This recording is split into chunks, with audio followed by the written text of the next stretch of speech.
இலக்க எண்ண எப்படி எளிய முறையில பெருக்கலாம் 3 முறை இருக்குது. நீ எது வேணுமோ அந்த முறையை பயன்படுத்திக்கோடா கண்ணு. புரியுதா? இப்ப கவனி.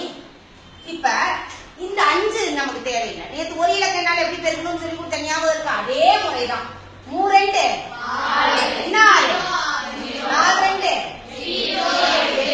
அடுத்தது எதால பெருக்கிக்கணும்? 5 3 5 15 எங்க போடணும்? இங்க போடணும். புரியுதடா கண்ணு? அடுத்தது 4 5 20. இது எப்படி போடுறதுன்ற ஒரு குழப்பம் வரும். நல்லா கவனி. இந்த மூளை விட்ட மாதிரி வருது. அப்படி இந்த டயகனலுக்கு நேரா வரணும். வந்துருச்சுன்னா கரெக்டா வரும். 5 கூட்டினா 6 1 8 2 கூட்டினா 10க்கு மீதி என்னது?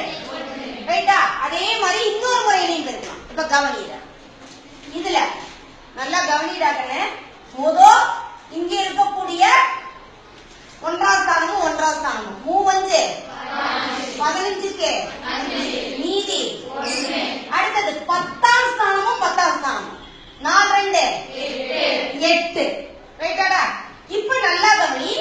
உள்ள இருக்கக்கூடிய 2 எண்ணையும் இருக்கிற 3 2 4 5 26 26 1 27க்கு மிச்சம் 8 2 10. கரெக்டாடா கண்ணு? 2 விடையும் கரெக்டா இருக்கா? அதே மாதிரிதான் அடுத்தது இன்னொரு முறையிலையும் பெருக்கலாம். நீங்க 2 இலக்கம் வந்துருக்குதா? அப்ப இப்படி கட்ட போட்டுக்கிறேன்னா இல்ல ஒரு சின்ன ஒரு காரியம் செய்யும். இந்த மூளை விட்ட ஒண்ணு லேசா வரைஞ்சு போடாங்க. இல்ல என்ன பண்ணிக்க நீ மூளை விட்ட ஒண்ணு. ஏன்னா நம்ம எப்பவுமே 2 2 இலக்க எண்களாக எழுதினாதான் கொஞ்சம் பரவாயில்ல. நல்லா கவனி. 4 2 என்ன 8 0 8 4 5 20 3 2 0 6 3 5 கொஞ்சம் கூட்டத கரெக்டா கூட்டணும். இப்ப இது இருக்கிற இங்க கோடு வருதா? இந்த கோடை வேணும்னா நீ என்ன பண்ணிக்க? அப்படி எக்ஸ்டெண்ட் பண்ணிக்க. புரியுதா? புரிஞ்சுக்கிறதுக்காக. இப்ப இங்க 5 மட்டும் தான் இருக்குது. அடுத்து 6 1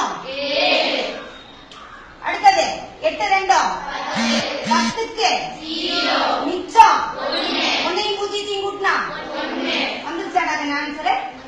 சோ உனக்கு என்ன முறை வேணுமோ அந்த முறையை நீ பயன்படுத்திக்கொள்ளாங்க.